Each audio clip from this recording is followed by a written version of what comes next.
बिस्मिल्लाहिर्रहमानिर्रहीम। अस्सलामु अलैकुम वरहमतुल्लाहि वबरकातुहू। आजकल सोशल मीडिया पर एक दो बातें बड़ी उरूज पर चल रही हैं।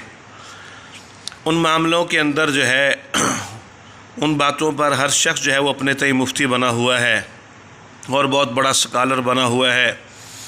अपने तौर पर अपने आप को बहुत बड़ा अल्लाह का वली और आलिम दीन और अल्लामा समझता है। याद रखिए, इंतहाई मादरत के साथ जिस तरह कोई भी शख्स अपने ओहदे को किसी को देने के लिए मुनासिब नहीं समझता, तैयार नहीं होता, इसी तरह कुछ शरीयत के अहकामात को समझने वाले को जो अल्लाह पाक ने मकाम और ओहदा अता फरमाया है, वो ओहदा भी कोई ज़बरदस्ती छीनने की कोशिश न करे। अगर मैं बग़ैर LLB किए, बग़ैर कोर्स किए जाकर अदालत में खड़ा होकर बहस करूं और जज साहब को दलाइल पेश करूं तो वो कहेंगे कि इसको पीछे करो, ये तौहीन अदालत कर रहा है।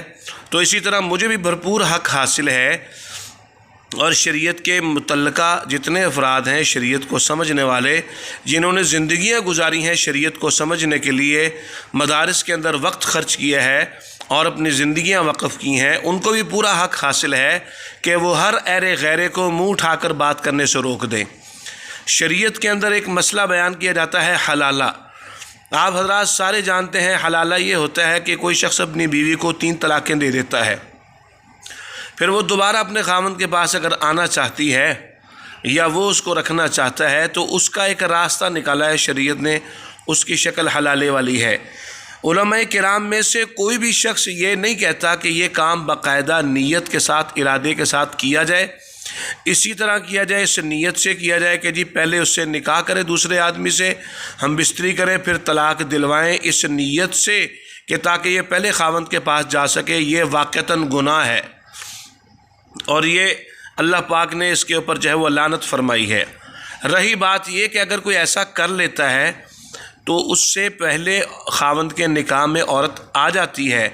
ये मिसालें मेरे तेरे घर की नहीं हैं, ये शरीयत के अहकामात जो है वो किसी के बाप की लौंडी नहीं है, जिसका दिल चाहे वैसे ही अपनी मर्ज़ी के साथ उसको मोड़ ले और उलमाए किराम पर जो है वो घटिया किस्म का कीचड़ उछालना शुरू कर दे।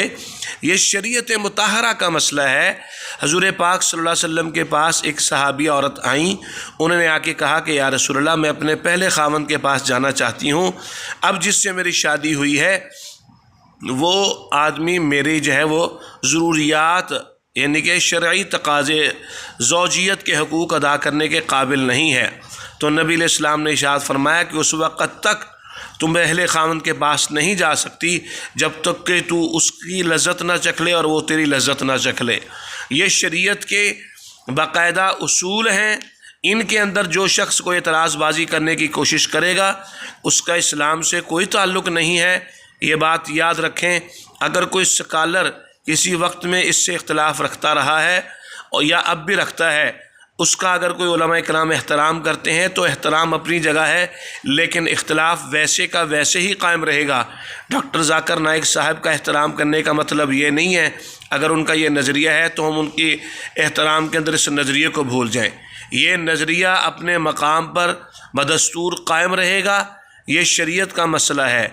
जो लोग भी इस पर ज़ुबान दराज़ी करते हैं वो अपनी ज़ुबानों को संभाल लें। खुदा न खास्ता ऐसा न हो कि वो बेअदबी के ज़िमरे में आते आते ईमान से हाथ धो बैठें।